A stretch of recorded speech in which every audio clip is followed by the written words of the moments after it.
우리 다 같이 하나님의 말씀 22장 1절만 다시 한번 읽어볼까요?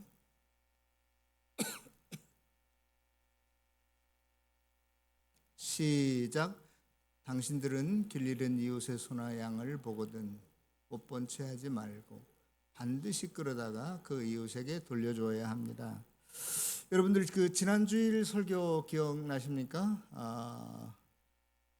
그 범인을 알 수 없는 시체를 발견할 때 약속의 땅에 들어가서 살면서 그럴 때 어떻게 해야 되는가?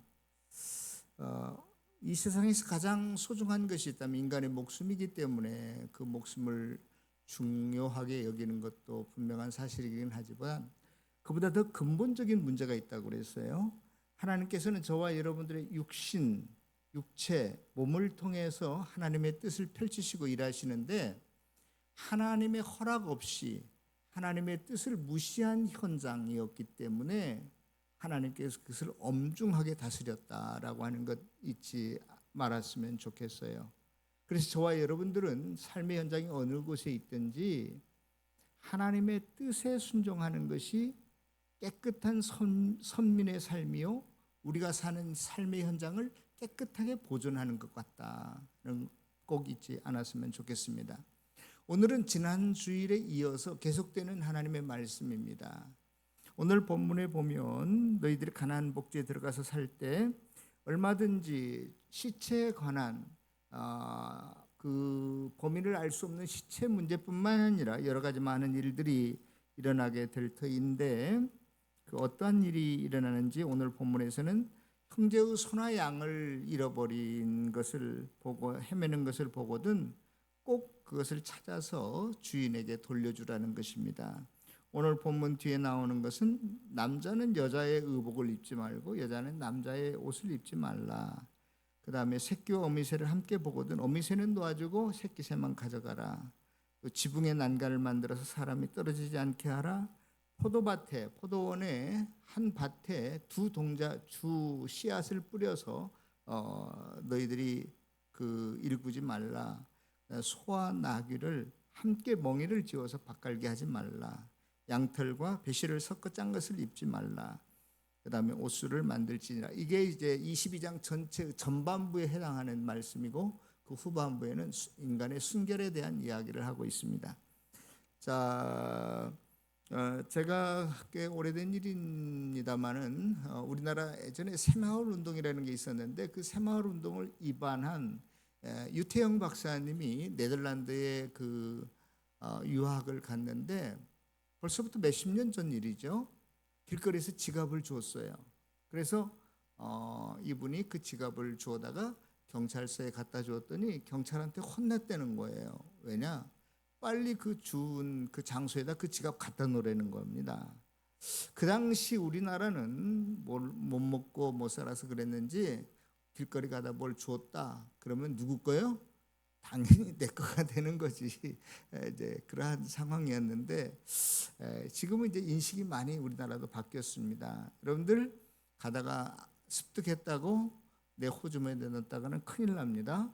이제는 뭐 전 잘 그 법에 대해서는 모르겠지만 점유 이탈 횡령죄에 해당이 돼서 감옥에 가게 됩니다. 그러니까 요즘은 길거리마다 다 이 카메라가 있어서 뭘 주었다고 해도 쉽게 그걸 발뺌하거나 뭐 나 안 주었어요 뭐 이렇게 말할 수 없어요.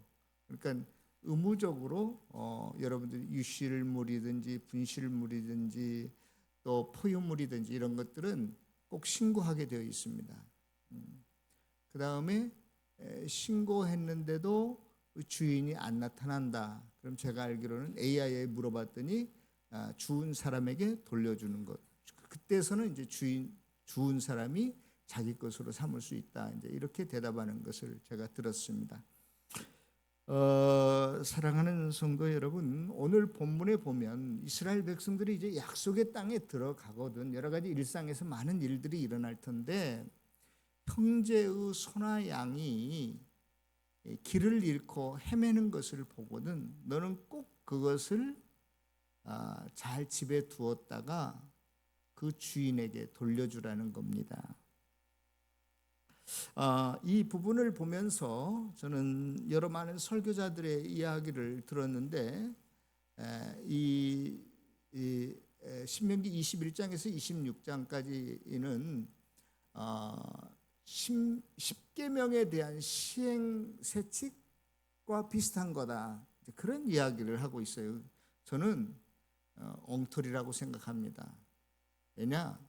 지금 이 신명기는 창세기, 출애굽기, 레위기, 민수기를 총괄하는, 요약하는, 잘 정리해서 마지막 결론처럼 이야기하는데, 여러분들 어느 나라 법이든지 예를 들어 선거에 관한 법은 뭐 1조 1항 뭐 몇 항 이렇게 해서 그 한꺼번에 묶어놓고, 또 재정 지출에 관한 것도 한꺼번에 묶어놓고, 그래서 거기에 시행세칙이 붙는 거지. 한참 뒤에 있다가 21장에 이게 10계명의 시행세칙이다, 수칙이다, 이렇게 이야기하는 건 너무나 어거지 주장이 아닌가 하는 생각을 해봐요. 물론 그럴 수도 있습니다. 그럴 수도 있지만 오늘은 그거보다도 좀 더 그냥 일반적인 윤리관이나 가치관, 뭐 생활 태도, 이런 거 규칙 이야기하면 이 성경책이 몇 권이 돼도 모자라겠죠. 저는 물론 그것을 포함하지 않는다, 뭐 말하지 않는다, 그런 것보다는 그것을 더 포함한 근본적인 이유가 있다. 하나님께서 오늘 본문을 통해서 저와 여러분들에게 길 가다가 지우면 그 지갑의 주인을 찾아주라고 하는 하나님의 뜻이 분명히 무엇인가, 더 근본적인 중요한 이유가 무엇인가 하는 것을 잠시 한번 생각해 보고자 합니다. 오늘 본문을 통해서 저는 우리가 누구의 종인가 라고 하는 그리스도인의 정체성을 말하려는 본문이 아닌가 하는 생각을 해봐요. 누구의 부름에 쉽게 우리가 응답하고 동의하고 따라가며 살고 있는가라고 하는 문제인데요. 여러분들, 우리나라 조선시대의 그 양반의 집 구조를 보면 맨 뒤쪽 안채에 주로 누가 살아요? 안방마님이나 또 따님들이, 여성들이 거기에 살고, 그 다음에 조금 더 앞에 나와서 사랑채라고 하는 것이 있는데, 그때는 이제 대감들이 그 사랑채에 나와서 일반 손님도 대접하고 또 거기에서 자기의 그 일들을, 직무를 보는 것이 사랑채 아닙니까? 그 다음에 대문이 있는데, 맨 바깥에 대문이 있는데, 대문 양곁에는 행랑채라는 게 있어요. 그래서 행랑채에는 주로 누가 살아요? 머슴들이나 하인들이, 이렇게 노예들이 살지 않습니까? 그래서 밖에서 누가 이제 손님이 오거나 다른 대감이 오면 걔 없느냐, 이리 오너라 하고 부르잖아요. 그러면 제일 먼저 뛰쳐나가는 사람들이 누구예요? 저기 사랑채에 있는 대감마님이, 아니면 안채에 있는 뭐 누가 규수, 그 양반집 규수가 뛰어나갑니까? 누가 뛰어나가요? 그 대문 곁에 항상 기거하고 있는 행랑채에 사는 머슴이나 종들이 예하고 뛰어나가잖아요. 저는 이것이 신앙생활에서 좋은 어떠한 비유적인 교훈을 얻을 수 있는 거라고 생각이 드는데요. 그게 뭐냐면, 하나님께서는 저와 여러분들의 육체, 이 몸 혹은 오감을 통해서 여러 가지 많은 것들을 보여주시죠. 우리가 눈이나 귀나 우리의 손이나 뭐 입이나 촉각이나 미각, 이런 것들을 통해서 짠맛이 무엇인지, 신맛이 무엇인지, 야, 저거 황금빛으로 빛나는구나 뿐만이 아니라, 우리들 눈으로 들어오는 뭐 돈, 부모님, 아내, 남편, 뭐 직장의 동료, 친구, 여러 가지 많은 것들이 대문처럼 우리들 안으로 들어오면서 우리들을 향해서 뭐라고 말하면 마치 자기네들이 나의 상전인 것처럼 우리를 노예 부르듯이, 하인 부르듯이 이리 오너라 라고 하고 부르고 있다고 봐요. 이렇게 부를 때 저와 여러분들은 어떠한 태도를 가져야 되느냐? 대문 곁에 행랑채에 사는 종이나 노비들처럼, 예, 여기 있습니다, 후닥닥 거기에 반응하고 따라가는 삶을 살아가느냐? 아니면 저 안채에 사는 그 주인의 아들로서, 딸로서 살아가느냐? 이 이야기를 제가 오늘 하고 싶은 거예요. 많은 사람들은 본능적으로 이 세상 것들을 볼 때, 내 남편이 나를 부를 때, 내 아내가 나를 부를 때, 내 자식이 부를 때, 우리는 무조건 사랑이라고 하는 미명 아래 그것의 포로가 되어서 그것의 포로처럼, 노예처럼 살아가요. 해달라는 거 다 해줍니다. 순종합니다. 그걸 순종하지 말라는 거 아니에요. 기본적으로 저와 여러분들의 정체성은, 저와 여러분들의 신분은 노예가 아니라 죄의 본능적인 어떤 습성에 따라서, 죄의 관습에 따라서 나도 모르게 따라가는 그러한 존재들이 아니라 저와 여러분들은 하나님의 아들과 딸이에요. 아무리 그것들이 나를 마치 호랑이처럼 달려들으면서 우리에게 유혹하고 달콤한 무엇으로 우리를 뭐라고 그럴까요? 어떤 미끼 혹은 덫을 놓는다 할지라도 그냥 본능적으로 행랑세에 사는 그 노비나 하인들이 누가 오면 이리 오너라 하면 예 하고 달려나가는 그러한 삶의 자세는 이제는 좀 지양해야 된다라고 하는 것입니다. 그러면 저와 여러분들은 어떻게 살아야 되는가? 어떻게 살아가야 되는가? 우리가 좀 더 남다른 모습을 하고 살아가는 사람들이 있죠. 겉모습만 보면. 저는 초등학생은 아니지만 지금도 길거리 가다가 운전하다 보면 제복 입은 그 경찰관들이 그렇게 멋있어 보일 수가 없어요. 예? 모든 사람들이 다르게 그 사람들의 그 신호에 따라서 차가 서기도 하고 왼쪽으로 가기도 하고 오른쪽으로 가기도 하고, 또 저는 지금도 그 사관생들의 그 제복 입은 모습을 보면 굉장히 멋있어 보여요. 나 다음에 내 태어나면 사관생도 한번 되고 싶은데 이런 생각이 들 정도로 그 유니폼만 멋있는 게 아니라 딱 그 자세가 얼마나 어깨가 쫙 펴 있죠. 올바른 그 자세, 절도 있는 행동, 말 이런 게 얼마나 멋있습니까? 할머니 권사님들 그런 사람 만나면 다시 한번 시집가고 싶은 생각 없으세요? 굉장히 남자가 봐도 씩씩하고 늠름하고 멋있어요. 지금도 신학교에 가면 막 신학생들도 시험 볼 때 컨닝하고 그러는데, 여러분들이 잘 아시는 것처럼 육사생들은 무슨 제도? 무시험 제도. 시험을 감독하는 선생님이 없어요. 만약 걸렸다 하면 그건 퇴교야. 예? 그리고 그들은 지금도 그렇게 멋있고 남성답게 그 활력이 넘치는 젊은이들 같지만 그들이 학교 다닐 때는 술을 먹을 수가 없어요. 지금은 모르겠어요. 우리 시절에는 금주 그 교칙에 의해서 술도 마실 수 없었습니다. 그런 사람들 보면 참 멋있죠. 왜 멋있죠? 뭔가 우리와 다른 점이 있기 때문에 그렇습니다. 모험된 삶이 있고 멋있는 삶이 있고 뭐 제복뿐만이 아니라 그런 이미지가 저와 여러분들에게 들어오지 않습니까? 저와 여러분들도 이 세상에 들어가서 살아갈 때 어떤 차이점을 느끼지 못하고 넌 크리스천들과 함께 하나님의 백성이 아닌 사람들과 똑같이 말하고 행동하고 살아간다면 매력이 없는 것이죠. 멋있질 않아요. 우리의 삶은 정말로 아무리 눈 씻고 봐도 저와 여러분들이 밖에 나가서 어떤 사람이 예수 믿는 사람일까 잘 몰라요. 구별할 수 없어요.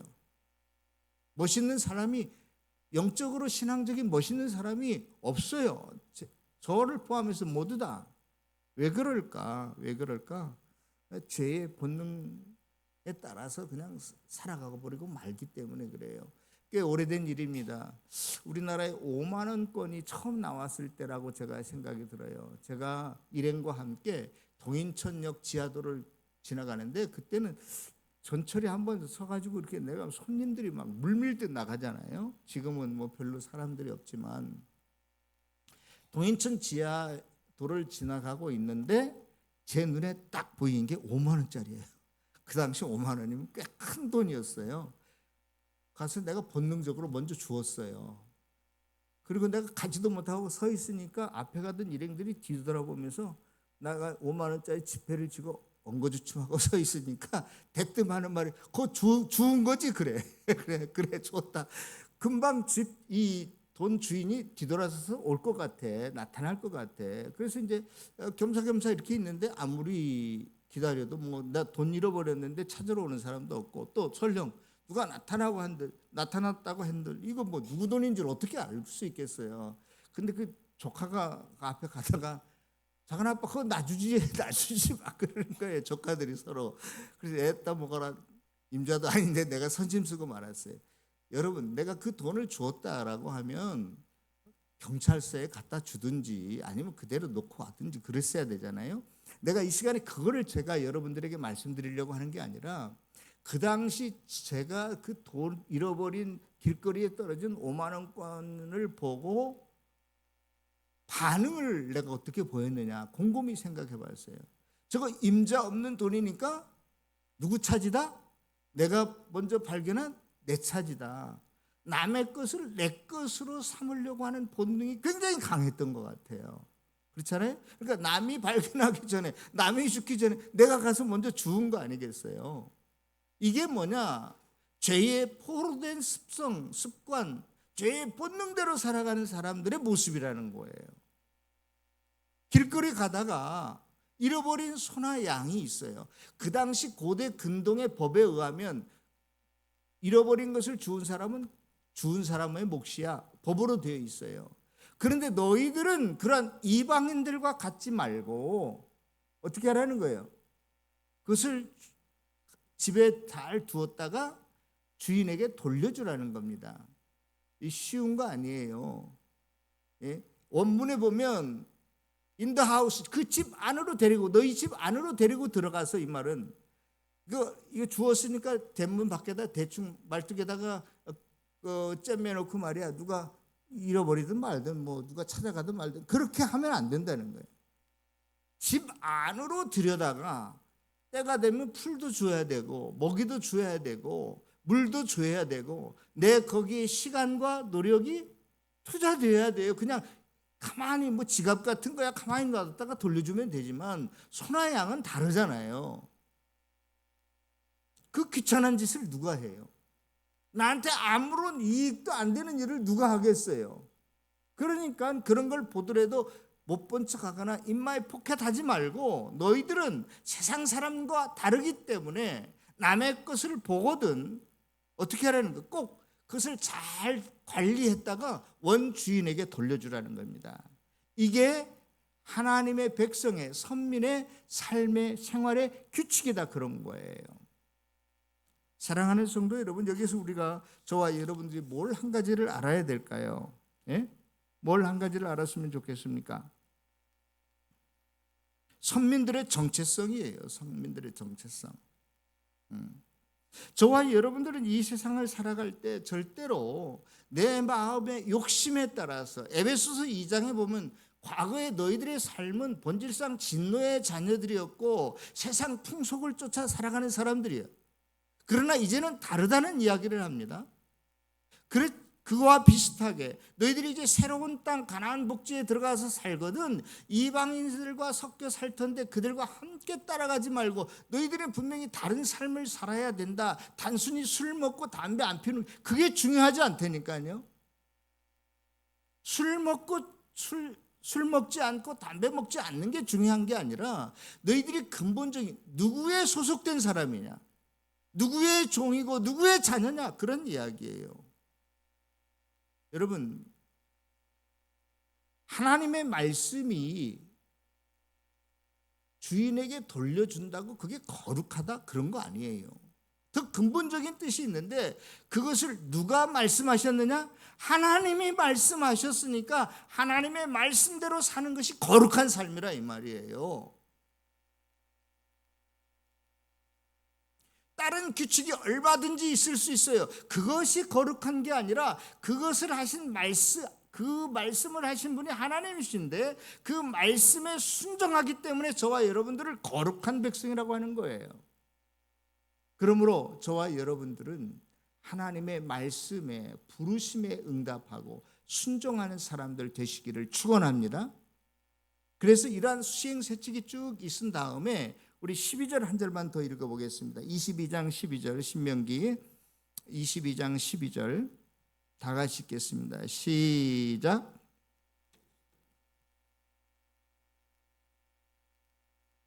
다시 다 같이 크게 시작. 예, 여기 뭐 쌀술을 만들라는 거예요? 아니면 고구마술을 만들라는 그런 거 아니에요. 이 실 노끈으로 끈 뭐라 그럴까요? 노끈으로 꼬아가지고 뭐 술 같은 거 만들죠. 그걸 제가 그래서 여러분들이 잘 이해 못하실 것 같아서 그림을 한 장 제가 준비했습니다. 예, 이게 유대인들이 기도하면서 보통 이러한 복장을 하는데요. 여성들 숄이라고 그러나요? 이렇게 하얀 보 같은 뭐 이렇게 기도보라고 하는 테플린이라는 것이 있는데요. 그 양쪽 네 귀퉁이에 지금 이렇게 또 빨간 동그라미로 한 조금 뭐 이렇게 끈 같은 게 내려 있죠. 네 쪽 귀퉁이에 이런 끈이 있어요. 그런데 제가 이스라엘 가서 기도하는 사람들, 통곡의 벽 앞에서 하는 사람들만 이 보를 그 기도보라고 그냥 우리가 명칭합시다. 저 끈을 볼 수 있는 게 아니라 평상시 어느 거리를 가도 저 끈을 볼 수가 있었어요. 그걸 히브리 말로 찌찌트라고 하는 건데 한번 그 다음 그림 보여주시겠습니까? 이런 거예요. 저걸 약식으로 남자들 허리춤에 뭐 하얀 실 같은 게 나와 있죠. 어디를 가든지 이걸 볼 수 있어요. 이스라엘 나라에 가면 이걸 찌찌트라고 하는 건데요. 옷단술, 옷술 그렇게 성경에 많이 표현되어 있는데요. 이것은 그 뭐냐면 제가 저걸 어떻게 만드는지 저게 무슨 의미가 있느냐 그랬더니 저걸 뭐 어떻게 꼬은 게 뭐 615개인데 뭐 615개를 꼬았다고? 하여간 뭐 이해는 되지 않죠. 왜 그러면 615개를 꼬았냐 그랬더니 365개 율법을 총 그 정리하면 부정적인 율법이 365개라는 거예요. 그다음 긍정적인 율법, 하라는 율법은 하지 말라는 율법은 365개고 하라는 율법은 250개다. 그래서 613인가 뭐 이렇게 된다. 그래서 그 숫자에 맞춰서 한 것이고 또 저기 찌찌뜨라고 하는 것이 무엇이다는 것을 우리가 분명히 보여주고 있는 게 민수기 15장 38절인데 이렇게 기록되어 있어요. 이것을 너희가 보고 여호와의 모든 계명을 기억하고 준행하고 마음의 눈과 욕심에 따라서 하지 말고 내 모든 계명을 기억하고 행하면 너희의 하나님 앞에 거룩하니라.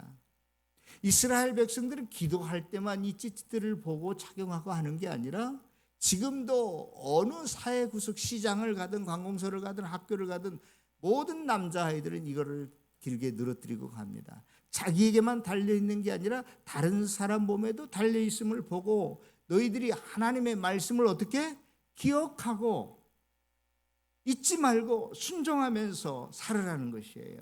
오늘날 수천 년이 지났는데도 지금도 똑같이 그들은 살고 있습니다. 사랑하는 성도 여러분, 저와 여러분들이 이 세상을 살아갈 때 여러 가지 오늘 본문 내용뿐만이 아니라 수많은 그리스도인으로서 해야 될 일이 있어요. 어쩔 때는 비합리적인 부분도 있습니다. 합리적인 부분도 있지만 그렇다고 해서 기독교의 교리가 일반인 다른 종교나 세상 사람들보다 더 수준이 높다 그런 거를 말하려고 하는 거 아닙니다. 세상 사람들은 어떻게 산다 할지라도 우리는 하나님의 말씀에 순종함으로 하나님의 종인 것을, 하나님의 자녀인 것을 너희들이 항상 그러한 경각심을 가지고 살라는 거예요. 그럴 때 너희들의 삶을 통해서 하나님의 의의가, 하나님의 성품이 드러나는 것, 그것이 뭐냐? 하나님께 영광을 돌리며 사는 거예요. 저와 여러분들이 잘나서 순종을 잘해서가 아니라 그 순종까지도 하나님의 말씀을 지켜 행하게 하는 것까지도 그리스도의 사랑이, 성령의 역사가 그렇게 하는 거니까 자칫 잘못하면 내가 이것을 지켜, 나는 성경도 열심히 보고 전도도 하고 기도도 하는데 너는 왜 안 해? 이렇게 하면 자기의 의가 드러나는 거예요. 아무리 기도를 많이 하고 전도를 많이 해도 그렇게 되면 자기 자랑에 불과합니다.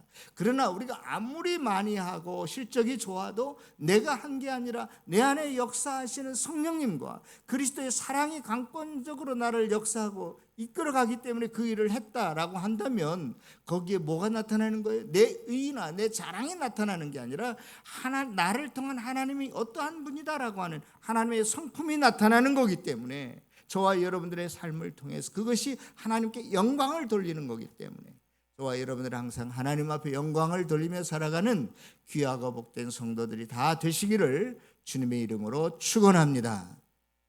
기도하겠습니다.